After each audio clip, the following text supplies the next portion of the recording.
किया। तो जो नहीं जानते हैं मैं बताना चाहूँगी, मेरा नाम है सना मलिक। मैं आमदार हूँ राष्ट्रवादी कांग्रेस पार्टी की। मुंबई की अनुशक्ति नगर विधानसभा से चुन के आती हूँ। तकरीबन 1 साल पहले जब इसी तरह विधानसभा के चुनाव हो रहे थे,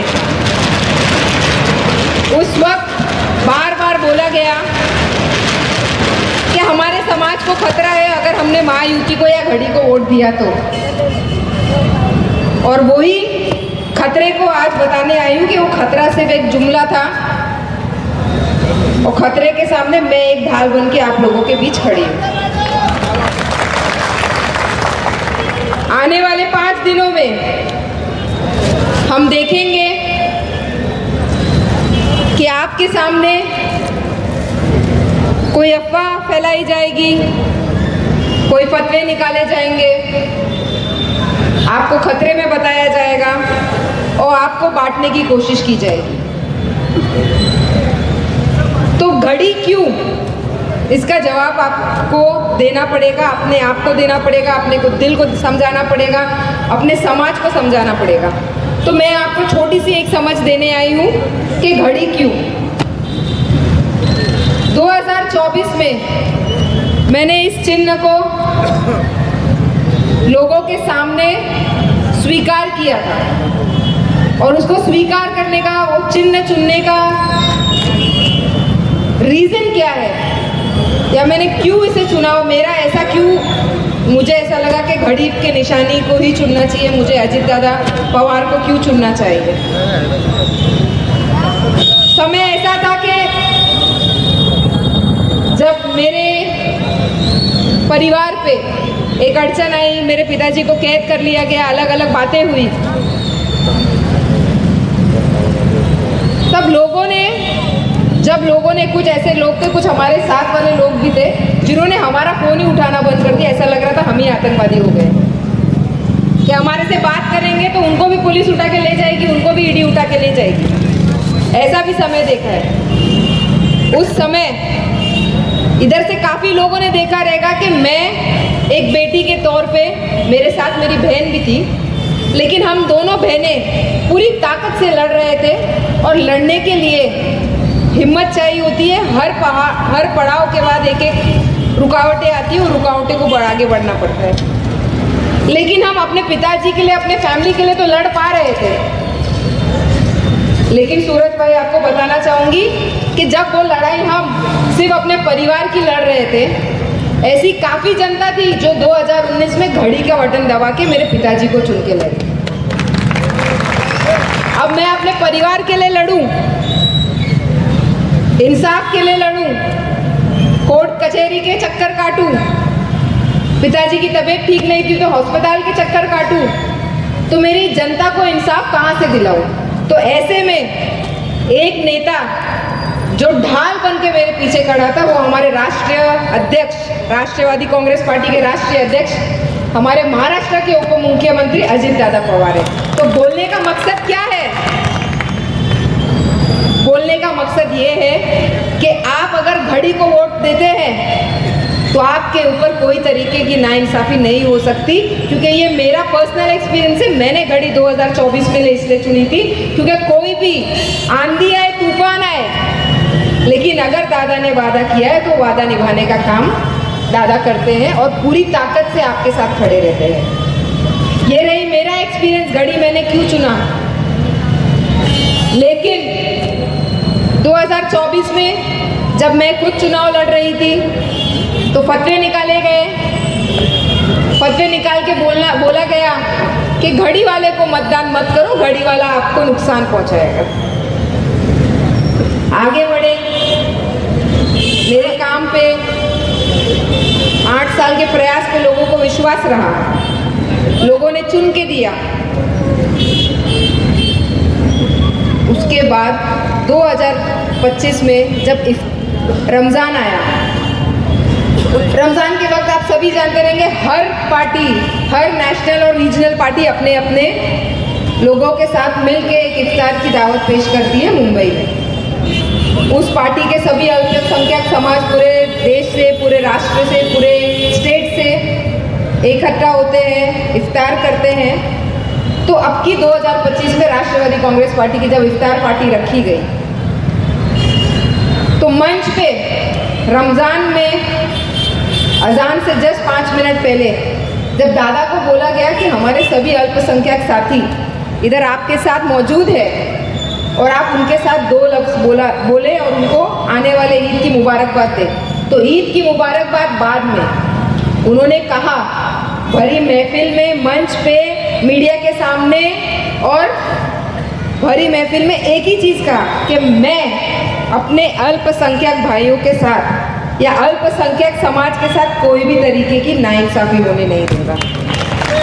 ये रमज़ान था, ईद के हफ्ता भर पहले ये बोला गया, ईद उल अदा, बकरीद का मौका आया, बकरीद में ट्रांसपोर्टेशन के टाइम पे जब हम एनिमल्स, बकरों को या जानवर को इधर उधर करते हैं, ट्रांसपोर्ट करते हैं, तो काफ़ी वो एनिमल्स के ट्रांसपोर्टेशन में, जानवर के ट्रांसपोर्टेशन में काफ़ी इश्यूज लोग क्रिएट करने लगे और इधर उधर लॉ ऑर्डर्स के इश्यूज क्रिएट हो रहे थे। दादा ने सिर्फ एक फोन लगाया और पूरे महाराष्ट्र में हमें इंसाफ दिलाने का काम किया। तो बोलने का मतलब ये है कि बड़ी महफिल में ईद उल फित्र के वक्त दादा ने बोला कि मैं नाइंसाफ़ी होने नहीं दूंगा। ईद उल अदा में हमने वो नाइंसाफ़ी के ऊपर एक्शन देख लिया। तो जो आज से ठीक 1 साल पहले जिन्होंने फतवे निकाले थे, जिनके फतवे सुन के हम एकजुट ना होने की वजह से इधर उधर हो गए थे, कहाँ हैं वो लोग? कहाँ हैं वो? कहाँ हैं वो लोग?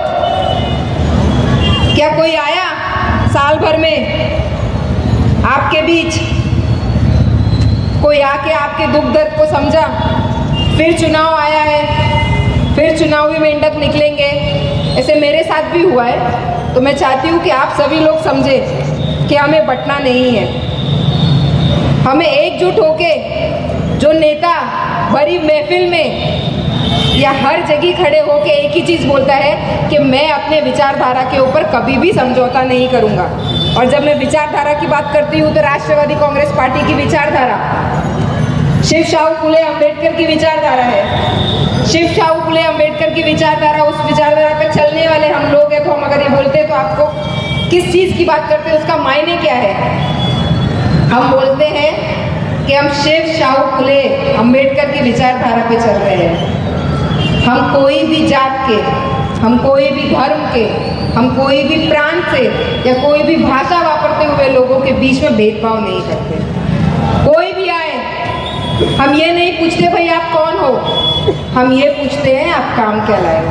मुझे मेरे नेता ने, मेरे पिताजी ने और मेरे साथ के लोगों ने, मेरे पक्ष ने यही सिखाया है कि लोगों से काम पूछो, नाम मत पूछो। उसी तरीके से मैं आपको चाहती हूँ, मैं ये इधर आपसे सिर्फ एक दरख्वास्त लेके आई हूँ कि नाम छोड़ो, काम लेके वोट दो और आने वाले 2 तारीख को घड़ी का बटन पूरी ताकत से दबाओ। और इधर सिर्फ आपको ये बातें बोलने नहीं आई हूँ, एक जिम्मेदारी और जवाबदारी देने आई हूँ। मैं जानती हूँ कि आप सभी लोग इधर इकट्ठा हुए हैं तो पूरी ताकत से आप घड़ी को वोट देंगे, लेकिन सिर्फ मुझे आपका वोट नहीं चाहिए, मुझे आपकी तरफ से एक वादा चाहिए। वादा ये है कि जब तक आपके साथ वाले, आपके आस पड़ोस वाले, आपके घर वाले, आपके जानने वाले, आपके रिश्तेदार जब तक घड़ी का बटन नहीं दबाएंगे तब तक 2 तारीख को आप अपने घर में बैठना नहीं। मुझे ये वादा दीजिए कि आप ये काम करेंगे 2 तारीख तक, पूरी ताकत से करेंगे। आपके ये वादे के बाद मेरा वादा आता है कि भुसावल में जब जब विधानसभा में आपको मेरे आवाज़ अजीत दादा तक आपके पैगाम को पहुंचाने की जरूरत पड़ेगी तो पूरी ताकत से सना मलिक खड़ी रहेगी। जय हिंद, जय महाराष्ट्र, जय राष्ट्र। अस्सलामुअलैकुम, जय भीम और जिंदाबाद। हम लोग सना बहन का जरा जोरदार ताली बजा के हम लोगों को इस्तेमाल करना चाहिए। इतने दूर से पूरे खानदेश में आकर वो अपनी बात रख रही है। भाइयों, ये बात ध्यान में रखिए, ये चुनाव सिर्फ भुसावल का नहीं है, तो ये पूरे महाराष्ट्र में हम कहाँ खड़े हैं इसका चुनाव है। कल 26 तारीख थी, कल के दिन ही संविधान भारत को अर्पण किया था और उन्होंने ये कहा था, खुद की साइन नहीं की थी, उन्होंने कहा था कि हम भारत के लोग भारत को संविधान करते हैं। और राष्ट्रवादी कांग्रेस पार्टी एक हाथ में संविधान लेती है तो दूसरे हाथ में कुरान लेती है, एक हाथ में संविधान लेती है तो दूसरे हाथ में बाइबल लेती है, एक हाथ में संविधान लेती है तो दूसरे हाथ में भगवत गीता लेती है। क्योंकि हम लोग धर्म के नाम पर राजनीति नहीं चाहते, हम लोग विकास की राजनीति चाहते हैं और इसलिए हम लोग गंगा जमुना तहजीब की बात करते हैं। उस तहजीब को आप लोग समझिए और राष्ट्रवादी के घड़ियाल चिन्ह पर जरूर वोट दीजिए, यही आपको पैगाम देती हूँ। धन्यवाद। अस्सलाम वालेकुम व रहमतुल्लाहि व बरकातुहू और नमस्कार। यहाँ स्टेज पर मौजूद हमारे सभी मुस्लिम नेतागण, शहर अध्यक्ष, सभी वार्ड के उम्मीदवार, मेरे बुजुर्गों, भाइयों और बहनों को मेरा सलाम। आप सभी इतनी तादाद में यहाँ मौजूद हुए हैं हमें सुनने के लिए, इसलिए मैं आपका तहे दिल से शुक्रगुजार करती हूँ। भुसावल नगर परिषद सार्वत्रिक चुनाव 2025 के राष्ट्रवादी कांग्रेस पार्टी अजीत दादा पवार के गठ से घड़ी निशानी से मैं अर्शिया मुख्तार अंसारी, आपकी अर्शिया बाजी, नगर अध्यक्ष पद के अधिकृत उम्मीदवारी करती हूँ। मेरा उद्देश्य आपकी सिर्फ सेवा करना और खिदमत करना है। इस उद्देश्य से हमने उम्मीदवारी रखी है। दूसरे पार्टी के लोग जैसे कि बीजेपी, तुतारी, कांग्रेस के लोग इलेक्शन से पहले बहुत बड़ी बड़ी बातें करते हैं, हम आपके लिए ये करेंगे, हम आपके लिए वो करेंगे, लेकिन जो बातें वो करते हैं वो एक्चुअली में होना मुमकिन नहीं है। हमारी ज़मीनी मुद्दे पर कोई बात करता ही नहीं है, हमारी ज़मीनी परेशानियों के बारे में कोई चर्चा होती ही नहीं है। क्या है हमारी परेशानियाँ, किस परेशानियों से, किस समस्याओं से हम गुजर रहे हैं। सबसे पहली परेशानी हमारी है पानी की। नगर पालिका के इलेक्शन के दरमियान हम घर घर में लगातार साफ सुथरा पानी देंगे, बेहतर सड़कें, साफ सुथरी नालियाँ, स्वच्छता की ओर हमारे भुसावल शहर को लेकर जाने की पूरी कोशिश करेंगे। हम आपसे ये वादा करते हैं कि हम भुसावल के विकास के लिए अपना हित देंगे। हमारे शहर में जो नगर पालिका की स्कूल है उन्हें भी बेहतर बनाने की पूरी कोशिश करेंगे। हमारे नौजवान और बच्चों के खेलने के लिए कहीं पर भी मैदान या पार्क नहीं है, उनके लिए मैदान और पार्क भी हम अरेंज करेंगे। दूसरी पार्टी सिर्फ जीतना चाहती है। इलेक्शन के जरिए, इलेक्शन के माध्यम से हम मुस्लिम भाई बहनों के वोट लेकर अपने तरफ जीतना चाहती है, लेकिन हम आपकी सेवा करना चाहते हैं, आपकी मदद करना चाहते हैं।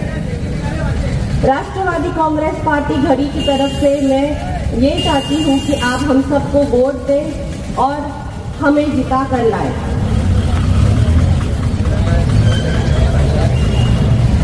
मैं सिर्फ भुसावल शहर की बात करती हूँ कि बीजेपी, कांग्रेस और या तुतारी हो, क्या किसी ने भी आज तक किसी मुसलमान को टिकट देकर आगे बढ़ने का मौका दिया है क्या? सिर्फ और सिर्फ एनसीपी अजीत दादा पवार की पार्टी ने ही ये मौका मुझे दिया है। अध्यक्ष के रूप में उन्होंने मुझे चुना है कि मैं आपकी सेवा कर सकूं। मुझे ये मौका मिला है कि मैं अपने भुसावल वासियों की मदद कर सकूं, आपकी खिदमत कर सकूं। भुसावल में हम मुसलमान लोग सिर्फ लोगों को वोट देने के ही काम आएंगे क्या हम लीडर नहीं बन सकते? क्या हम लीडर बन के हमारी कौम का नाम रोशन नहीं कर सकते? तो आज हमें ये मौका मिला है कि हम अपने कौम की एक आपकी बेटी को वोट दें और नगर अध्यक्ष के रूप में चुनकर लाएं।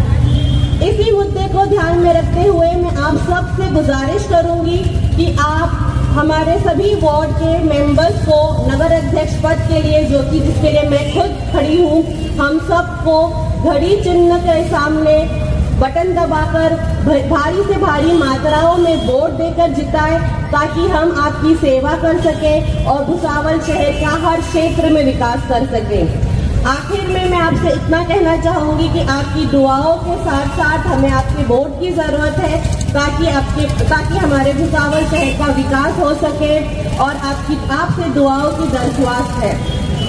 जुल्म के साए में लब खोलेगा कौन, जुल्म के साए में लब खोलेगा कौन, हम चुप रह गए तो बोलेगा कौन, हम चुप रह गए तो बोलेगा कौन। जय हिंद, जय महाराष्ट्र।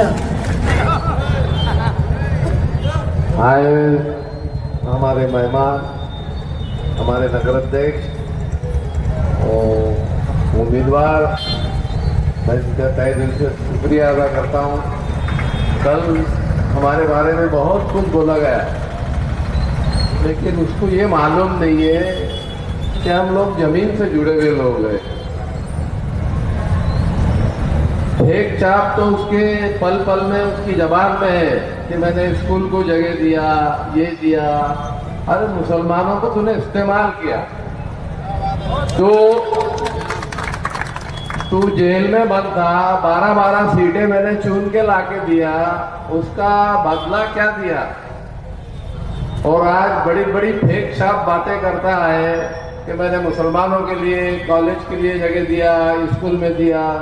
अरे भाई, हमने विगत लिए जगह और विजेट स्कूल इतनी मोहताज नहीं है। 5 एकड़ जगह हमारी खुद मालकी की सामने पड़ी है 3 नंबर के पास, और हम अपना खुद अपने पैसे से ही जगह खरीद के 2 करोड़ रुपए की स्कूल, नया कॉलेज मैंने बना के रखा है। ये मेरे पास के पैसे लगा के बनाया है। अगर तू ऐसा झूठे बातें करता है तो ये झूठे बातें बंद कर दे। अभी तेरे पास से मैं हट गया, अभी तेरे पास कोई नहीं है सिवा पिंजारी ज्ञान जो चल रही है उनको लेके चल, वो भी हट जाएंगे तो घर में बैठे रहे। इसके सिवा तेरे पास कोई चारा नहीं है। और ये दूसरी बात कि हमारे को बोलता है फेक, क्या बोलता है ये बी टीम है, डमका टीम है, अमका टीम है। अरे तूने तो तुतारी क्या पार्टी दे डाला, 3 ये तुम्हारे नगर सेवक बेच डाला, एबी फार्म बेच डाला, अब क्या पार्टी बेच डालता शरद पवार की, और क्या बाकी रखता भाई? तेरा पेट ही नहीं भर रहा। हाँ, अभी बोलने को तो बहुत कुछ है, लेकिन मेरे पास टाइम नहीं है, मेरे पास आइटम बहुत है। कल उसने मेरे को खुजाया नहीं तो मैं उसको आरएक्स लेके घुमाता था कि ले बेटा लगा के रहे तो। हाँ, और उसने खुजाया तो मैं इससे ज्यादा उसको खुजाऊंगा। अरे तुम घर को वापस जाओ और अपना राष्ट्रवादी का काम करो, अपने नगर सेवक चुन के ला। 100 करोड़ रुपए की निधि मैं तुम्हारे को दूंगा, माइनॉरिटी के एक वार्ड तुम्हारा चमकाओ। ये गधे के बच्चे से हम बहुत दूर हो गए, इसका हमारा कोई ताल्लुक नहीं, ना कोई लेना देना नहीं। ये हमारा सीधा घड़ी के ऊपर हमारा बटन दबाओ। 3 तुम्हारा नगर अध्यक्ष नदीम शेख, खान नूरजा आशिक और हमारे जहाँ कैंडिडेट खड़े हैं वहाँ हमारे घड़ी के चुन के दो। ये मेरी खातरी से मैं निधि लाऊंगा, मैं आऊं नहीं आऊं चुन के, इसका बाप ऊपर है अजीत पवार। ये हम लोग किसी से डरते नहीं, इन्हें खुजाया था उसको मैं ज्यादा खुजाऊंगा। मैं थोड़ा सा आपका टाइम लेकर एक रोशनी डालना चाहता हूँ कि 2008 से लेकर अब तक हमने अलग अलग क्षेत्रों में काम किया। मैं थोड़ी सी उसकी इम्पोर्टेंस बताना चाहता हूँ कि वो काम क्या थे और क्यों किए गए और फिर पॉलिटिक्स में क्यों आना पड़ा। तो भाइयों गौर से सुनना कि हमने 2008 से कटिंग टेलरिंग और बेसिक कंप्यूटिंग के माध्यम से नौजवान युवा और युवतियों को आत्मनिर्भर बनाने की कोशिश की ताकि ये युवा अपने पैरों पे खड़े हो सके। और आपको मैं ये बड़े गर्व से बात बता रहा हूँ कि हमने 4000 से ज्यादा महिलाओं को और 8000 से ज्यादा युवाओं को कंप्यूटर लिटरेट और बेसिक कंप्यूटिंग में उनको हमने लिटरेट बनाया और उनको आत्मनिर्भर बनाया। फिर जब हम आगे हमने सफर हमारा शुरू किया तो 2011 में हमने रोजगार मेड़ावा लिया और उसमें रिलायंस बॉम्बे से हमने कुछ लोगों को बुलाया ताकि हमारे यहाँ के युवाओं को रोजगार मिले, उनको नौकरी मिले। तब जाकर हमें वहां पर उस मेले में ये बात समझ में आई कि हमारे युवाओं में टैलेंट बहुत है, लेकिन वो 11-12 के आगे नहीं जा पा रहे।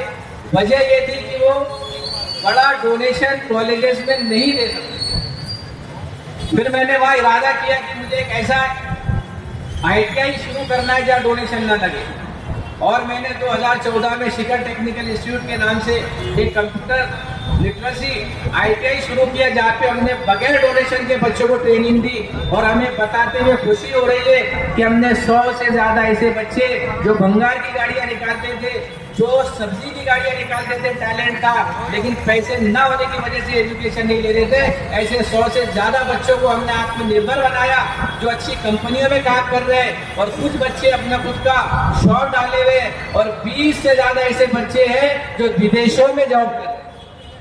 और ये भेचा वाली बात नहीं है, आप शिखर NGO के YouTube पर जाकर देख सकते हैं कि वो बच्चों ने विदेशों से अपने इंटरव्यूज चैनल पर डाले। फिर लॉकडाउन आया, लॉकडाउन में हमने, आवाज नहीं आ रही क्या? फिर लॉकडाउन आया, लॉकडाउन में मैं और मेरे जैसे कई नौजवानों ने काम किया, और हमने भी एक टूटा फूटा काम करने की कोशिश की। तो जब लॉकडाउन हटा तो हमने देखा कि बड़े बड़े माल वाले परेशान थे, तो छोटे व्यापारी का क्या हाल था, तो उनके पास धंधे बिजनेस को पैसे नहीं थे। फिर हमने प्रधानमंत्री स्वनिधि योजना के अंतर्गत 50 लाख रुपए से ज्यादा लोगों को दिलाने का काम किया। तब समझ में आया कि गवर्नमेंट की बहुत सारी स्कीम्स है जो लोगों तक नहीं पहुंच पा रही। फिर हमने आयुष्मान कार्ड, श्रम कार्ड, तमाम कार्ड हमने फ्री ऑफ कॉस्ट मैंने अपने खर्चे से बना करके लोगों को दिए। और सबसे बड़ी बात की बांधकाम कामगार कल्याण योजना के माध्यम से हमने युवाओं को और हमने मजदूरों को 700 से ज्यादा मजदूरों को हमने पेटी बर्तन कार्ड दिलाने का काम किया। ये सारे काम हम जब करने लगे, और मेरा एक ऑफिस मैंने खोला जहाँ से शिखर से हटकर, और वहाँ 2 लड़कों को मैं अपनी पेमेंट से लगाया कि अपनी माँ बहन जो भी राशन कार्ड और विधवा पेंशन तमाम कार्य के लिए जो ऑफिसों के चक्कर काटती है उसको ना काटना पड़े। मैंने ऑफिस खोला कि वहां पर आप यहाँ से आपको सारे काम मुफ्त में करके दिए जाएंगे, और सैकड़ों राशन कार्ड और हमने कई विधवा और कई पेंशनें शुरू करा के लोगों को लाभ दिलाने का काम किया। लेकिन जब ये काम करते करते लोग वार्डों की समस्या मेरे पास लेकर आने लगे कि भाई आप ये स्कीमों के काम और ये काम कर रहे हैं, लेकिन वार्ड के काम, गंदे रोड, गंदी नालियां, हमारे यहाँ पे 2 शौचालय जो 3 वार्ड के लोग यूज करते हैं, लेकिन वो 3 इलाके के लोग, वो शौचालय की भी मैं समस्या लेके जब नगर पालिका में गया तो वहाँ पता चला। एजाज भाई से रिक्वेस्ट करता हूँ कि स्टेज पे आ जाए। एजाज भाई जहाँ कहीं भी हो स्टेज पे आ जाए। एजाज भाई, तो वहाँ पे सीओ ने जिसने टेंडर लिया था उसको बुलाया और बोला भाई इनकी शौचालय क्यों खराब है। तो पता चला कि वो ठेकेदार ने बोला कि भाई नगर सेवक को हमने बोले कि यहाँ पानी की समस्या है, तो पानी की समस्या सॉल्व कर, हमारे टेंडर में पानी की समस्या, हमारे टेंडर में पानी नहीं है कि भाई हम बोरिंग करें। और वो नगर सेवक बोलता है कि मेरे पास पैसे नहीं, मैं कहाँ से करूँ। तो मुझे सीओ ने चैलेंज किया कि सर आप इतने लोगों की समस्या लेके आपको इतना दर्द है तो आप बोरिंग कर दो, हम काम करके देते। मैंने बोला सर मैं 1 दिन में बोरिंग करूंगा, लेकिन शर्त है कि आप उसी दिन काम शुरू करेंगे। सीओ साहब से मैंने चैलेंज लिया, और अजर मजर भाई सद्दाम के टाइम मौजूद है, मैंने सेम डे 1 लाख रुपए अपने जेब से खर्च करके वहां बोरिंग करके दिया। और फिर वहीं से सीओ साहब को इनके सामने फोन किया कि सीओ साहब मैंने तो मेरी वादा पूरा किया, आपके वादे का क्या। और अगले दिन से सीओ साहब ने वो काम शुरू किया। लेकिन अब यहाँ से असली जंग शुरू हुई। वो कैसे शुरू हुई कि जो लोग हमारे शौचालय में 1 सीट थी और कई लोग इस्तेमाल कर रहे थे, सारी सीटें खराब थी, तब उन लोगों को तकलीफ नहीं थी। लेकिन जब मैंने काम शुरू किया तो इतनी तकलीफ दिए, मेरे खिलाफ कंप्लेंट किए, क्या क्या किए। यानी समझ में आया इनको लोगों की परेशानी से परेशानी नहीं होती, बल्कि अच्छा काम करने से परेशानी होती। मैं उन लोगों से डट के लड़ा, सारे कंप्लेंट्स का जवाब दिया और उन शौचालयों को रिपेयर करके दिया। फिर रात के अंधेरे में पानी, खराब पानी, ये तमाम समस्याओं को लेकर यही रफीक शेख था कि मैंने 400-500 महिलाओं को ले जाकर नगर पालिका का घेराव किया और उनके सामने समस्या रखी, बार बार मेमोरेंडम दिए, लेकिन कोई हल नहीं निकला। तब समझ में आया कि हम सिस्टम के बाहर रहकर ये काम नहीं कर सकते, इस काम के लिए हमें सिस्टम में जाना पड़ेगा। इसलिए मैंने डिसीजन लिया कि मुझे सिस्टम में जाना पड़ेगा, क्योंकि अगर मुझे पता था कि जब मैं सिस्टम में जाऊंगा, मैं पॉलिटिक्स का हिस्सा बनूंगा, मैं पॉलिटिक्स की दुनिया में कदम रखूंगा, तो लोग फिर मुझ पे आरोप लगाएंगे, लोग मेरी जिंदगियों की चीजों को जो नहीं की उसको उछालेंगे। लेकिन ऐसे 3, 4, 5 लोग टपोरी लोगों का मैंने फिक्र नहीं किया। मैंने बोला टपोरी बोलते रहे, मुझे कोई फर्क नहीं पड़ेगा, अगर मेरी कौम का काम होता है तो मैं लोगों की 10 गाली और 10 बातें सुनने को भी तैयार हूं। अब आप सोचेंगे कि जब आप पॉलिटिक्स में गए तो आपने अजीत पवार गठ ही क्यों चुना? बहुत सारी सेकुलर पार्टी थी जो हम सेकुलर समझते है नहीं, हम समझते हैं। तो मैंने डिसीजन लिया। उमेश नेमाड़े मुझे 1.5 साल से कांटेक्ट में थे, मुझे कह रहे थे आओ अजीत पवार के यहाँ से आपका मैं प्रवेश कराता हूँ, लेकिन मैं नहीं गया। मैंने 1.5 साल स्टडी किया और 1.5 साल स्टडी करने के बाद मैं नतीजे पे पहुंचा कि अगर कोई पार्टी में रहकर अल्पसंख्यक का काम हो सकता है तो वो अजीत पवार गठ राष्ट्रवादी कांग्रेस पार्टी। वो क्यों है? क्योंकि मैंने 1.5 सालों में देखा कि अल्पसंख्यक के लिए जितने मुद्दे अजीत पवार ने उठाए उतने मुद्दे किसी सेकुलर लीडर ने नहीं उठाए। और तो और जब हमारी बकरा ईद का मसला आया या फिर बीजेपी सरकार ने जो एक नारा चलाई थी आमदार के और खासदार के इलेक्शन में, उस नारे की उनकी सत्ता में रह के विरोध करने वाला मर्द जो था वो अजीत पवार था। तो फिर मैंने डिसीजन लिया और एक चीज मैं अक्सर मिसाल देता हूँ, वो मिसाल मैं आपसे पूछ रहा हूँ कि 2 ट्रेन, कितनी ट्रेन, आवाज दो, सुन रहे हो कि नहीं? 2 ट्रेन भरकर मुसलमान बॉम्बे जा रहे हैं। कहा जा रहे हैं? और मैं भी उसमें बैठकर जा रहा हूँ कि मुझे उस ट्रेन में बैठकर बॉम्बे जाना है। वहां से मेरे वार्ड, मेरे इलाके के लोगों के लिए स्कीम लानी है, योजनाएं लानी है, प्रोजेक्ट लाने हैं, और उस ट्रेन में बैठ के जा रहा हूँ। और वो ट्रेन रास्ते में बंद पड़ गई और उसके बाजू से एक हिंदू मुस्लिम की मिक्स ट्रेन जा रही है। तो बताओ मैंने उस बंद ट्रेन में बैठना चाहिए या चलती ट्रेन में बैठकर बॉम्बे पहुंचकर यहाँ स्कीमें योजना लाके अपने लोगों का काम करना चाहिए? बोलो भाई क्या करना चाहिए? हाँ, तो भाई अभी इलेक्शन इसलिए मैंने अजीत पवार गठ चुना कि मुझे लोगों का काम करना है। मैं लोगों के क्रिटिसाइज होने से नहीं डरता, क्योंकि जो लोग क्रिटिसाइज कर रहे हैं उनके पीछे कितना देना मैं जानता हूँ। लेकिन हमारा इस्लाम और हमारी तहजीब ये नहीं है कि किस पे कीचड़ उछाड़े, किस पे कीमत करे। तो रही बात इसकी कि पॉलिटिक्स में आए अजीत पवार गठ में इसलिए कि हमको डेवलपमेंट करना है। लेकिन अब क्या होगा कि कुछ लोग आएंगे और हमें बहकाएंगे और क्या बोलेंगे, ये बीजेपी की बी टीम है। क्या ये बीजेपी की? जबकि हम अगर सर्वे करें, उठाकर देखें तो ओरिजिनल अगर बीजेपी की कोई टीम है तो तुतारी है। कौन है? तुतारी। मैं ये चैलेंज से कह सकता हूँ, ये मेरी स्टडी है। आप बताओ युवराज, हमारे गांव के बहुत जाने माना नाम पिंटू कोठारी और शायद अजय नागरानी, ये 2 सीट विपरीत हुई। भाई क्या मेहरबानी थी तुतारी की, वहां से सीटें नहीं दी अपनी? कितने पैसे लिए? क्या मांडवाली हुई? तो क्यों भाई आप करें तो कुछ नहीं और हम हक की लड़ाई लड़ रहे तो हम पे कीचड़ उछाला जाता। तो आप इनके बहकावे में मत आओ। नाता भाव इतने वरिष्ठ नेता जिनका मैं सम्मान करता हूँ, मैं आदर करता हूँ, उस नेता ने भी इस्लामाबाद में बीजेपी के सामने घुटने टेके और अपनी बहु बीजेपी की रक्षाताई खड़से के सामने एक भी कैंडिडेट नहीं दिया। तो बताओ दोस्तों, बीजेपी की मीटिंग कौन हुई? कौन हुई?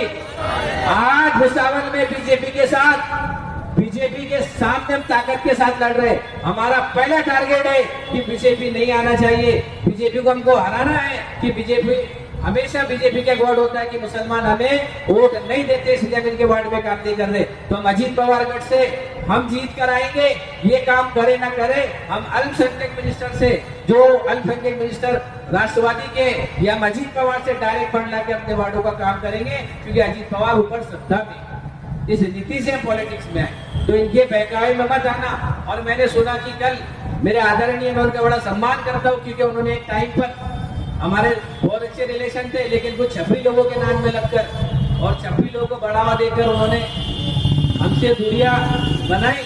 ऐसे इंसान के लिए बोलना चाहता हूँ कि कल उन्होंने बोल के गए कि भाई मस्जिद टीसी के लड़के को मैंने जगह दिया, तो वही जगह आपने आपके नाम से तो नहीं दी, क्या आपके बेटे के नाम पे प्लॉट आपने मेरे नाम पे खरीदी कर दी? अरे गवर्नमेंट की जगह लोगों के फायदे के लिए दी ना, आपने आपके नाम की आपकी प्रॉपर्टी की जगह न दी और ना मेरे घर में या मेरे किसी आदमी के नाम पे तुमने खरीद के दी। ये जगह गवर्नमेंट की थी और गवर्नमेंट के थ्रू समाज के सुधार के लिए और समाज के अच्छे काम के लिए आपने दी कि वहां से लोग फायदा उठाए, उसका क्रेडिट आपको मिलता है, भगवान उसका पुण्य देगा।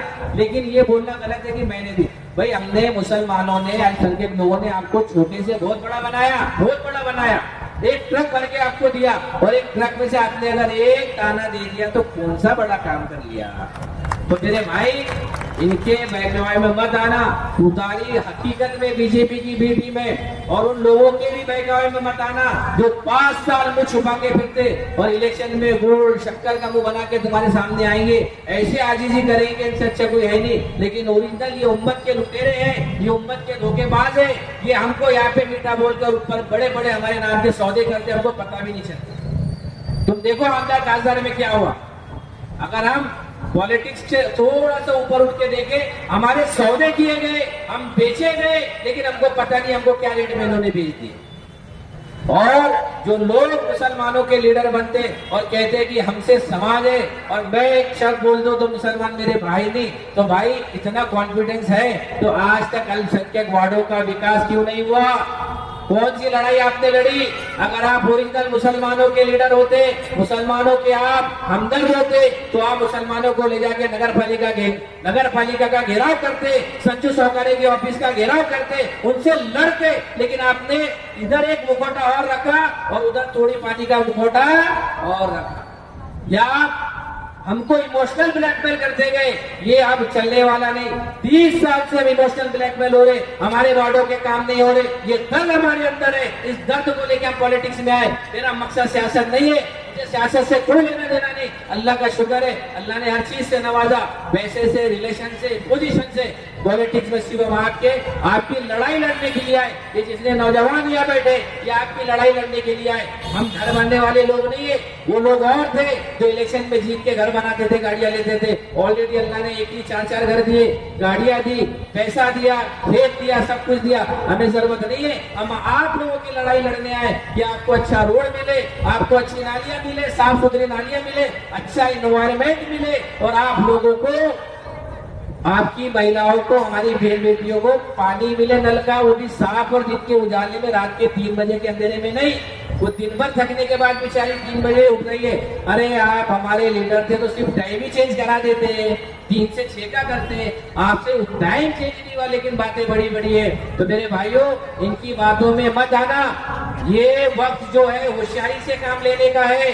अल्लाह के नबी सल्लल्लाहु अलैहि वसल्लम ने हर मौके पे हमको चाल सिखाई, हर मौके के हमें तरीके बताए कि जब माहौल कैसा हो तो तुम्हें क्या चाल चलनी है। ये मुंह चोखड़ी बातें करके जाएंगे और हमने तो ऐसे ऐसे लोग देखे रात में दारू पीते, सुबह 3 हदीस की बातें करते। तो भाई लोगों के नाम में नहीं लगना। और मेरी ये लैंग्वेज नहीं है और मेरी ये तालीमात भी नहीं है, लेकिन मैं कौम के जज्बे में और उम्मत के जज्बे में बात बोल रहा हूँ कि हम उम्मत की लड़ाई लड़ने रोड पे आए। अगर उम्मत को बहकाने के लिए और अब हमारे सौदे करने के लिए जो जिस भाषा में आएगा, जिस भाषा में सवाल करेगा, इंशाअल्लाह उसको उस भाषा में जवाब देने की हम ताकत रखते हैं। चाहे वो रोड पे लड़ने की लड़ाई हो या जेल में जाने की हो, हम किसी भी तरह डरने बिचकने वाले नहीं। बहुत हो गया, बहुत हमको चूस लिया, बहुत इमोशनल ब्लैक हमको कर लिया, इमोशनल ब्लैकमेल हमको कर लिया, अब वो होने वाला नहीं। क्यों भाई? आप बोलते हैं कि मुसलमान वार्डों के काम बीजेपी सरकार नहीं कर रही, लेकिन आप उनकी शादियों में जा रहे हैं, आप उनके रिसेप्शनों में जा रहे हैं, आप बारातों में जा रहे हैं, फिर आपके नाम पे टेंडर लिए जा रहे, पैसे बीजेपी से कमाए जा रहे। अरे वही पैसे मुसलमान वार्डों के काम लेते तो पैसे भी मिलते, काम भी होता, तुम्हारा नाम भी होता, लेकिन तुम्हें अंधेरे में मुसलमान को रखना था। मुसलमान को आपने बहका के रखा, इमोशनल ब्लैकमेल करके रखा, लेकिन आपने अपनी रोटी आप सेकते आए और अभी तक सेक रहे। लेकिन इंशाल्लाह ये चीजें चलने वाली नहीं। आप हमारे आदरणीय, हम मानते आपको, लेकिन अब मत बैठो और उन लोगों से सावधान रहो। जितने नौजवान खड़े हैं, अगर वो अपक्ष भी है और आपके वार्ड से और आपको लगता है इसमें काम करने की क्षमता है, तो मैं बोलूंगा उन लोगों को सपोर्ट करो, क्योंकि अच्छे लोगों का नगर पालिका में चुन के जाना जरूरी है। कि हम दिन ब दिन हमारे वार्ड निपत्तर होते जा रहे, दिन ब दिन हम पिछड़ते हुए चले जा रहे, दिन ब दिन हमारी हालत, हमारे वार्डों की हालत खस्ता होती जा रही। लेकिन भाइयों, हम सिर्फ इमोशनल ब्लैकमेल हो रहे, वो छोड़ दो। और भाई देखो, इन्नमल आमालु बिन्नियात, तमाम नियतों का दारो मदार, तमाम अमलों का दारो मदार नियतों पे है। हम अजीत पवारगढ़ में क्यों गए, उसका हिसाब हमें अल्लाह को देना है, तुम्हें नहीं देना है। हम काम करने के लिए आए, तो हम पे यकीन करो। और जितने लोग आशिक से, हमारे नदीम भागवान साहब आपके वार्ड से खड़े, तो भाई इनको जो है आप जिताने का काम करें।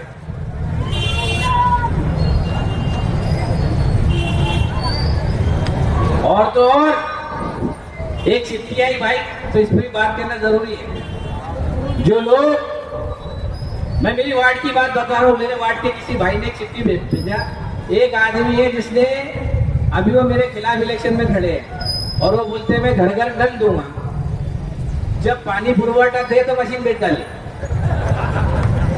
पानी पुरवठा विभाग अगर मेरे पास होता, कसम खुदा की मेरे वार्ड को 24 घंटे पानी नहीं देता, तो मेरा नाम रफीक, कि मैं पानी पुरवठा का मालिक था, कि कब किसको कौन सी पाइपलाइन कहाँ देना और क्या देना। अरे तुमने मशीन बेच के कहा गए, तो क्या करेंगे रे, क्यों बेवकूफ बना रहे।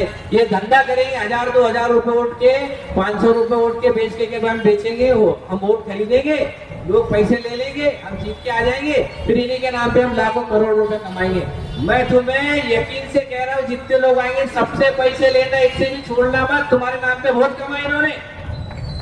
500 की जगह 1000 रुपए, 1000 की जगह 2000, 2000 की जगह 4000 लेना। जो लोग बोलते ना यहाँ से कि पैसे नहीं लेना, मैं कह रहा हूँ पैसे लेना। क्यों लेना?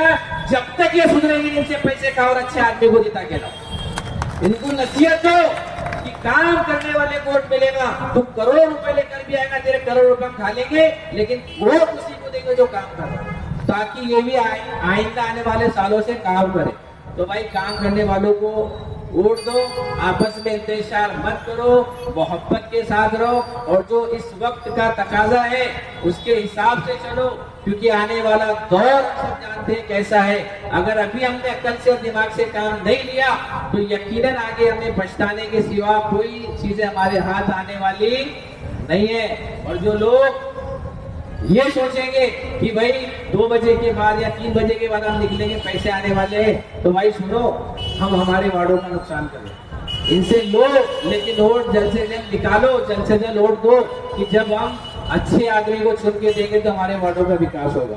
हम देखते हैं भाई कि मुसलमान अल्पसंख्यक वार्ड और दूसरे दिगर वार्डों को देखो, एक सवाल हमेशा हमारे जहन में आता कि यार हमारे अल्पसंख्यक के वार्ड ऐसे और दूसरे वार्ड देखो हिंदू वार्ड कितने अच्छे।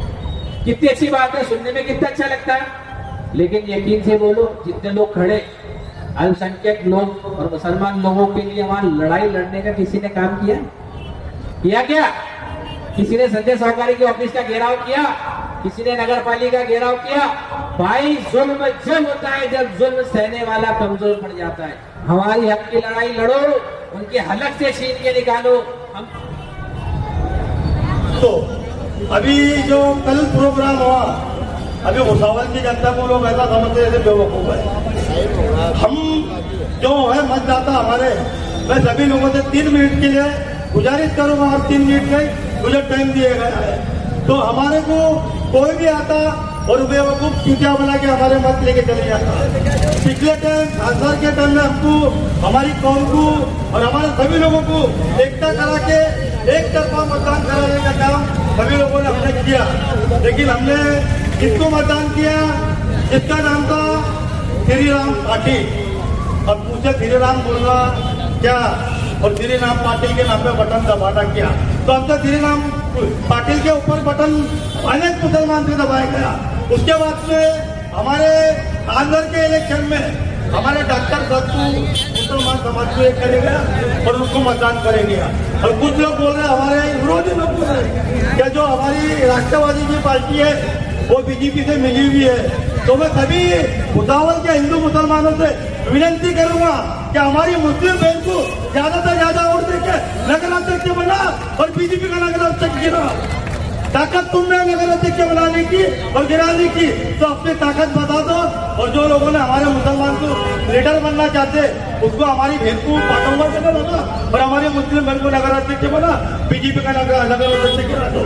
बाता बताने वाले बहुत आते कि ये बीजेपी से मिले हुए हैं, ये हम से मिले हुए, करेंगे क्या ऐसा? अगर जो तुमने उम्मीदवार नगर अध्यक्ष के लिए खड़े करेंगे और तुम मुस्लिम समाज को मानते हैं और हमको तुम्हारा हमदर्द समझते हैं और हमको तुम्हारी प्रॉपर्टी समझते हैं, तो हमको एक मौका दो। हमारी मुस्लिम बहन खड़ी हुई है, तुम्हारा उम्मीदवार बैठा और बीजेपी को गिरा और हमारा उम्मीदवार चुन के लाओ। करेंगे क्या ऐसा? नहीं करेंगे, सिर्फ बेवकूफ बनाएंगे कि बीजेपी के राष्ट्रवादी के लोग जो है घड़ी वाले बीजेपी के हैं, बीजेपी वाले उनका खर्चा उठा रहे, तो क्या हम गरीब उम्मीदवार है क्या? आखिर खान शेर खान गरीब है? अरे जितने उम्मीदवार बचे या गरीब है क्या जो बीजेपी का मंडप लगाएंगे? तुमने क्या करे? हमको बोले बीजेपी वाले तुमने 3 उम्मीदवार बीजेपी के फिर चुना के ला दिए। तुम्हारा जो एमपी फॉर्म लगे था तुमने आटे की भांटिया, कोई लोग तिरी देवी लोग, कोई लोग कर लिए और बीजेपी का नगर दो फिर चुना के ला दिए। दूसरा भी वही काम करे, बीजेपी का फिर चुनाव चला दिए और वो जो फिर बीजेपी का चुन के आया, आज जो किसको तकलीफ देगा कल किसको देने वाला है? हमारे बागवानी बिरादरी के लोगों को। कौन सा हमारा लीडर हमारे मुसलमानों के ऊपर जो भी अन्याय हुआ, एनआरसी का अन्याय बोलो या कुर्बानी के मसले बोलो या मुसलमान का कोई भी ऐसा बच्चा हमारा पुलिस स्टेशन में पकड़ा जाता है, तो जिसको हम लीडर मानते और नेता मानते, वो कौन से काम हमारी तरफ से पुलिस स्टेशन में आया? कौन से हमारे मसले हल करा? हमारा मसला मुसलमानों का मसला हमारे छोटे मोटे लीडर लोग नहीं करते। कोई हिंदू समाज का बड़ा लीडर मुसलमानों का सपोर्ट करने नहीं आता। तो मैं आप सभी लोगों से अपील करूंगा कि आने वाले 2 तारीख को किसी के नाम में ना लगते हुए, किसी के बहकाव में ना आते हुए, घड़ी का 2 तारीख को आने वाली 2 तारीख को जितने भी राष्ट्रवादी के उम्मीदवार है उनको ज्यादा से ज्यादा वोटों को चुना के लाओ और हमारे नगर अध्यक्ष बेंच को भी ज्यादा से ज्यादा मत दो। अभी किसी को कभी किसी काम से ले जाने को लेके चल जाइए तो कोई निकम्मा नहीं है जमाने में। तो नगर अध्यक्ष पद का उम्मीदवार निकम्मा है क्या? हमने तो ऐसा ढूंढ के लाए हुए क्या? दो ना हमको मौका, मुसलमानों को मौका क्यों नहीं देते? आज मुसलमानों का नगर अध्यक्ष है, मुसलमानों को चुन के लाओ। तुम ऐसी हिम्मत नहीं बता सकते क्योंकि तुमको मालूम है हमारी कौम होली वाली कौम है, इसको थोड़ा सा भाषण कर दो, थोड़ा सा बिड़ू कर दो, थोड़ा सा फैला दो। हमारे लोग तालियां बजाते वाह वाह करते, अरे तालियां बजाओ वाह वाह भी करो, लेकिन अभी आज आने वाला जो समय है तुम्हारा, अभी तुम्हारे क्या चालू है पूरे भारत में? एनआरसी क्या चालू है? 2003 की यादी का क्या चालू है? एसआर चालू है। तो ये पहला झटका आप लोगों को एसआर का है जो हमारी बहन बेटी दे रही है बाहर महाराष्ट्र छोड़ के। अभी महाराष्ट्र के बाहर है वो, अभी महाराष्ट्र में आने वाली है। अगर महाराष्ट्र में आएंगी ना तो नैन पहलवानी काम में आएगा, अच्छी खेती काम में आएगा, उसको दिन ज्यादा ही काम में आएंगे। ये जितने भी एस्पेक्ट नगर सेवक के उम्मीदवार है और जितने भी जितने तुम्हारे लीडर है वही हमारे लोगों के काम में आने वाला है और हमारे कोई काम में आने वाला नहीं है। तो मेरे भाइयों, मेरी एक ही गुजारिश है कि ज्यादा से ज्यादा 2 तारीख को जितने भी राष्ट्रवादी के उम्मीदवार है उनको चुन के लाओ। और मेरी तो ऐसी कुंडी बत्ती, मैं गरीब और मेरी लड़ाई हो गया मेरे करोड़पति आदमी के साथ में। मेरा खिलाफ कौन खड़ेला है? सचिन संतोष भोज चौधरी। अब मैं गरीब आदमी शेख पापा शेख कालू, लेकिन मैं गरीब जरूर है, लेकिन मेरी ताकत मेरे ये होकर है कि मेरे को ज्यादा से ज्यादा 2 तारीख को फोटो से चुन के लाएंगे और बताएंगे कि पैसा काम नहीं आएगा, पैसा काम वो नाम वाला है, मैं काम वाला है। तो लोग समझदार है, काम वाले को अपनी जगह रखेंगे तो काम वाले को ज्यादा से ज्यादा मत देके चुन के लाएंगे। तो मेरा कहने का मतलब ये है भाइयों कि हम भी जो थे जवानी पास से उनके साथ भी थे, उन्हीं को बढ़ाए, उन्हीं के साथ में रहे और जो उनके साथ में बढ़ गया पैसा कमा लिया वो साइड में हो गया। हम आज भी वही के वही है और हमको कोई पैसे की, मेरे को पर्सनल मेरे को कोई पैसे की जरूरत नहीं है। ऑलरेडी मेरे को बहुत गरीबों की दुआ है। पापा नगर जिंदाबाद, पापा नगर में रोज मेरे को कोई ना कोई दुआ देता कि अल्लाह मेरे को सलामत रखे। तो मेरे सभी लोगों से अपील है कि मेरी जो लड़ाई है मेरे गरीब आदमी की लड़ाई है। मेरे उसमें 3 से 4 गैर मुस्लिम है और मैं एक मुस्लिम है। तो कम से कम आने वाले 2 तारीख को ज्यादा से ज्यादा वोट देके मेरे गरीब बंधु को भी चुन के लाओ और मेरे साथ में जितने उम्मीदवार है राष्ट्रवादी के संतोष भोदानी के वो भी मेरे साथ में है, उसको भी ज्यादा से ज्यादा उन्होंने चुन के लाओ, क्योंकि उन्होंने भी बहुत हिम्मत दिखाई। क्या भाई की हमें रहने के बाद में भी वो नहीं डरे किसी से, लोग चाहिए कोई किसी को डरने वाला नहीं है। और रहा सवाल अजीत दादा का, अजीत दादा बीजेपी के हैं, बीजेपी से मिल गए हुए हैं, बड़े बड़े हमारे आलिम आके या तकरीर करके चले जाते हैं। अगर इतनी तकरीर वो मस्जिद में करे तो जो हमारे बेनमाजी है वो बेचारे नमाज पढ़ने लग जाए। वो इतनी तकरीर इलेक्शनों में करते हैं लेकिन धार्मिक प्रवचन करते। तो मेरी सभी लोगों से गुजारिश है कि आने वाली 2 तारीख को ज्यादा से ज्यादा वोट देके एनसीपी के सभी कार्यकर्ताओं को चुन के लाए। अल्लाह ही बरकत।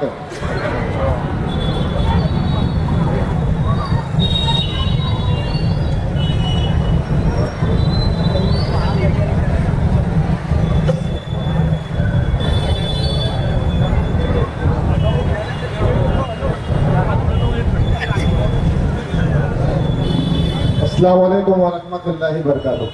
सबसे पहले तो मैं ये बता दूं कि नियत खिदमत की है, सियासत की नहीं। इंशाअल्लाह अल्लाह का शुक्र है कि आप लोगों की मोहब्बत में मैं यहाँ आपके सामने खड़ा हूँ, है ना, और नियत खिदमत की इंशाअल्लाह। राजकारण में आना मेरा मकसद ये है कि लोगों की खिदमत करना, मैं अपने लोगों की खिदमत कर सकूँ इंशाअल्लाह हर फील्ड के ताल्लुक से, है ना। जैसे साफ सफाई हो गई, गटर हो गए, रोड हो गए, और जो भी हमारे लोग आज परेशान हैं डॉक्यूमेंट्री के ताल्लुक से, जैसे SRI आ रहा है, NRC आ रहा है, उसमें जो पेपर आ रहे हैं मैं उसमें अपने लोगों की मदद कर सकूँ। तो मेरी सभी भाइयों से ये दरख्वास्त है कि लोगों को पहचाने। पहले एक बड़ा भाई आया आज से 15 साल पहले, फिर दूसरा भाई आया और अब तीसरा भाई आया। सबसे पहले तो इनको नगर सेवक बनने की कोई जरूरत नहीं है, सिर्फ नाम के लिए खड़े रह रहे हैं, लोगों को बेवकूफ बना देते, है ना। ये सबको पता अल्लाह का एहसान है, किसको कुछ बताने की जरूरत नहीं है किसने क्या किया किसने क्या नहीं किया। बस मैं आप सबको ये बताना चाहता हूँ कि मैं आपका घर का हूँ, आपके मोहल्ले का बच्चा हूँ। जब भी आप आधी रात को मुझे आवाज देंगे इंशाल्लाह मैं आपके लिए खड़े रहूंगा, हर खिदमत हर ताल्लुक से आपकी खिदमत करूंगा इंशाल्लाह। और बिस्मिल्लाह ही तवक्कल तो अल्लाह, हम अल्लाह पे तवक्कल रखने वाले लोग हैं, ना कि जैसे जो इनका ताल्लुक ही नहीं अल्लाह से। मैं तो ये बोलना चाहूँगा रफी भाई, क्योंकि ये लोग आज से 2 दिन पहले ये बात कर रहे हैं कि इलेक्शन हमारे लिए 2 दिन का है, हम 2 दिन पहले आएंगे, लोगों को पैसे बांटेंगे और चले जाएंगे। अल्लाह के नबी की हदीस है, मक्कार के साथ मक्कारी कर सकते हैं, है ना। तो इनका पैसा लो, इनके साथ मतलब इनको बेवकूफ बनाओ और वोट अपने जो पसंदीदा शख्स है उसको दो। अगर मुझसे अच्छा कोई आदमी होगा तो आप इंशाल्लाह उसको भी दे सकते हैं, लेकिन अपना वोट मत खराब करो। आपको अगर लगता है कि नदीम भाई की सीट नहीं आएगी तो नदीम भाई को वोट मत दो, किसी और को वोट दो, मगर इनको वोट मत दो, है ना।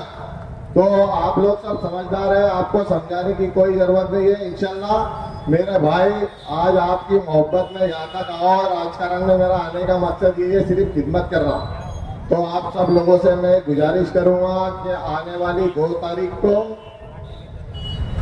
ज्यादा से ज्यादा तादाद में आप सब आया। घड़ी के हमारे भुसावल में जितने भी उम्मीदवार है, खास करके अपने मुस्लिम एरिया में हमारे जो मुस्लिम भाई है और हमारे जो हिंदू भाई है, हमारे एरिया से जो भी नगर सेवक घड़ी से खड़ा है उम्मीदवार, उनको ज्यादा से ज्यादा मतों से जीता है ना। तो 2 तारीख को आकर घड़ी के बटन को दबाया, हमको ज्यादा से ज्यादा वोटों से जीता है। बस मैं अपनी नौबत खत्म करता हूँ। अस्सलाम वालेकुम।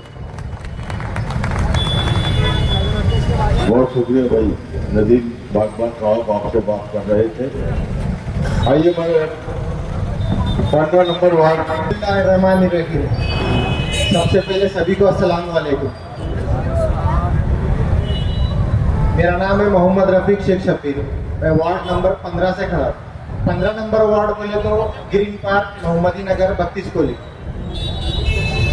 एक बात जो रफीक शिखर ने बहुत अच्छी की है कि हम काम करने के लिए खड़े हैं, और काम करने के लिए हम इस चुनाव में खड़े हैं। तो कल यहाँ पर जो सभा थी तो उसमें स्टार्टिंग जो हुई तो उसमें किसी ने कहा कि आपके मुस्लिम वार्ड में नाली की सफाई नहीं हुई, पानी नहीं आया, कचरा है, गटर नहीं है। तो एक बात जो मुझे इस इलेक्शन में खड़ा करने के लिए मजबूर करी, वो मैं आपको बता देता हूँ। 15 नंबर वार्ड में रजा हुसैन स्कूल, न्यू रजा हुसैन स्कूल, जो बिल्कुल साइड रोड पर है, वहां पर एक इलीगल कब्जा था स्कूल के बिल्कुल सामने, जो मेन रोड को ब्लॉक कर रहा था।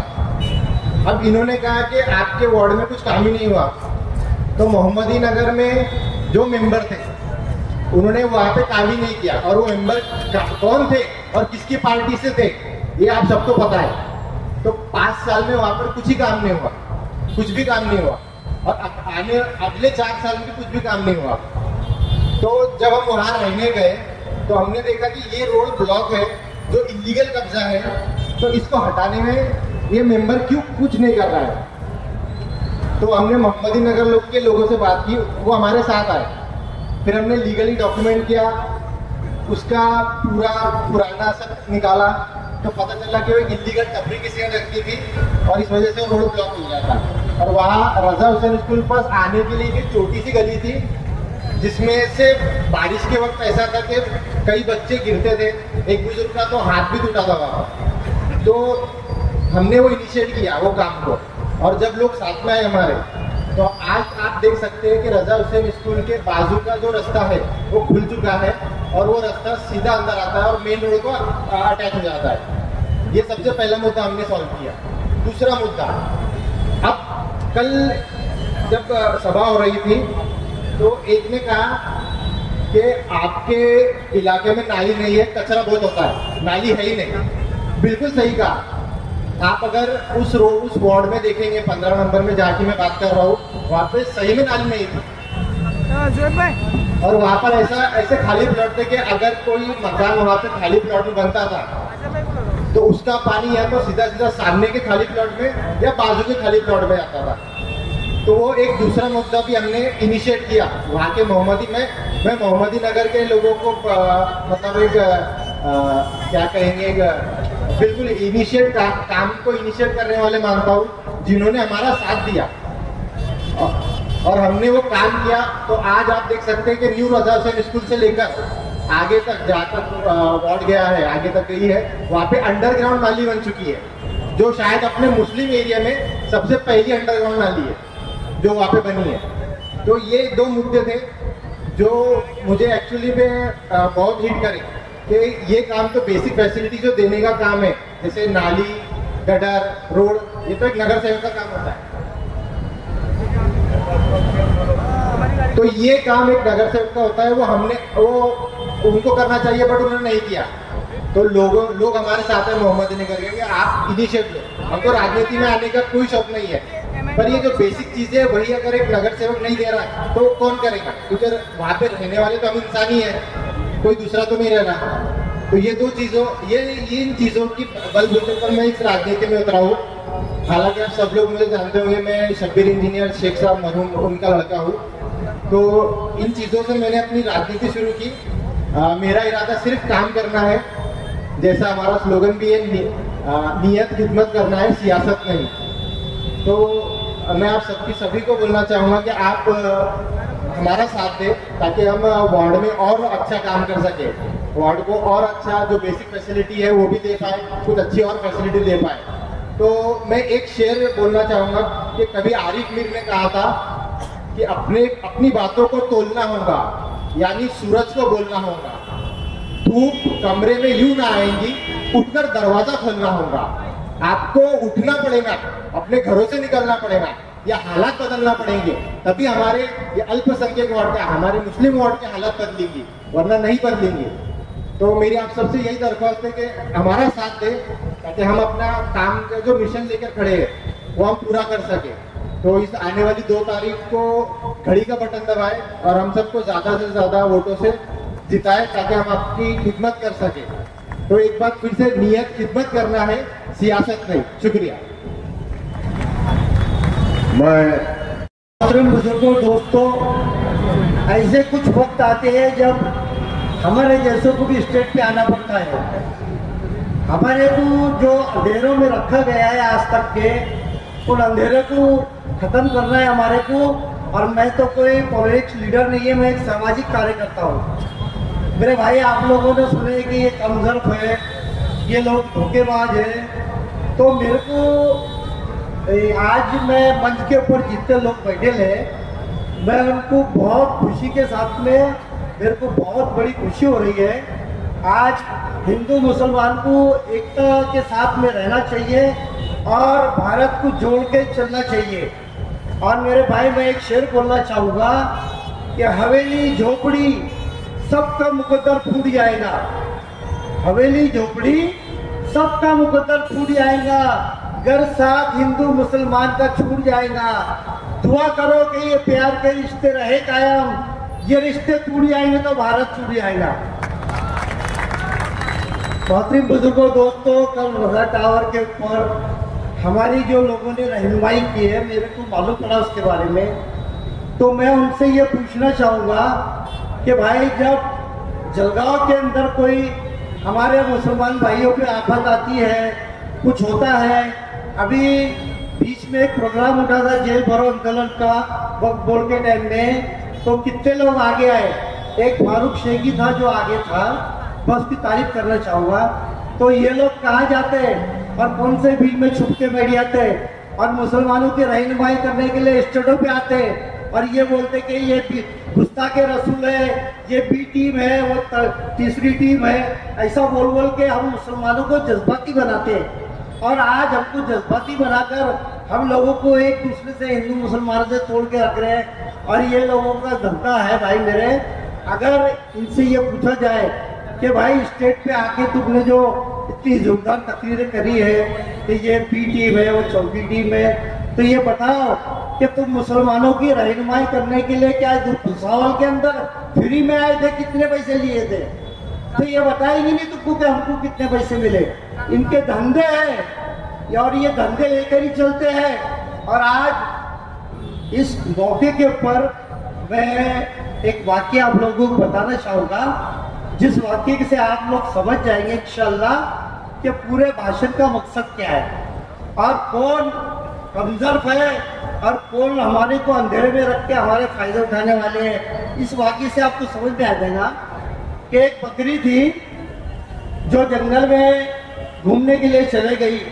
वहाँ पर देखती है कि कुछ शेर के बच्चे भूख के मारे तड़प रहे हैं और उनकी माँ जो है शिकार के लिए दूर चले गई। तो उस बकरी को तरस आया और उस बकरी ने जो है अपना दूध उस शेर के बच्चों को पिलाया। और उतने में शेरनी आ गई, वो देखती है कि वो मेरे बच्चों को दूध पिला रहे। तो शेरनी ने जो उसकी खुराक है बकरी, उससे कहा कि बकरी, तू जंगल से बाहर निकलेगी तो बोले मैं चाहता हूँ कि तुम मेरे खांधे पे बैठकर चलो। उस बकरी को शेरनी ने खांधे पे बैठा लिया और जब चलने लगी तो सारे जंगल के जितने भी चरिंदे परिंदे दरिंदे थे सब मुंह में उंगली दबाने लगे कि क्या बात है, ये शेरनी बकरी को पीठ पे बैठा के लिए जा रही। तो शेरनी को बकरी तो जब छोड़ने गया शेर, तो कुछ लोग चरिंदे परिंदों ने भी देखा और एक चील जो उड़ के ही बकरी के पास में और उससे कहा कि बकरी, तूने ऐसा क्या किया जो तेरे को जंगल का बादशाह शेर अपने सीने पे बैठा के ले जा रहा, अपनी छाती पे बैठा के ले जा रहा। तो उस बकरी ने कहा कि मैंने कुछ नहीं किया, सिर्फ एक एहसान किया। तो उस चील को बहुत पसंद आई ये बात, क्या एहसान का बदला ये भी होता है। चील एक टाइम उठते उठते दरिया पे से जा रही थी, उसने देखा कि एक चूहा दरिया के अंदर डूब रहा है। तो उस चील ने उस चूहे को उठाकर अपने पीठ पे बैठा लिया और वो उसको दरिया पार कराने लगी चील, जब तक कि उस चूहे ने जो है उस चील के परों को बताना चालू कर दिया और उसने उसको इस हाल में रखा कि वो चील जो है जमीन पे आके गिरी उस बकरी के सामने और उस बकरी से कहा कि तूने ऐसा मेरे को सबक दिया, एहसान का बदला ऐसे चुका जाता है। तो उस बकरी ने जवाब दिया कि तूने कम ज़र्फ पे एहसान किया और मैंने ज़र्फ वाले पे एहसान किया। तो आज अपने सामने ज़र्फ रखने वाले लोग खड़े हैं कमजोर लोग नहीं है। हमारा फायदा आज तक के और विधानसभा लोकसभा के अंदर हमारे को जो टकोवारी के अंदर भेजा गया है ये बता के कि कौन मेरे पीछे है, मुसलमान मेरे पीछे है, और हमारे सौदे बहुत हुए भाई।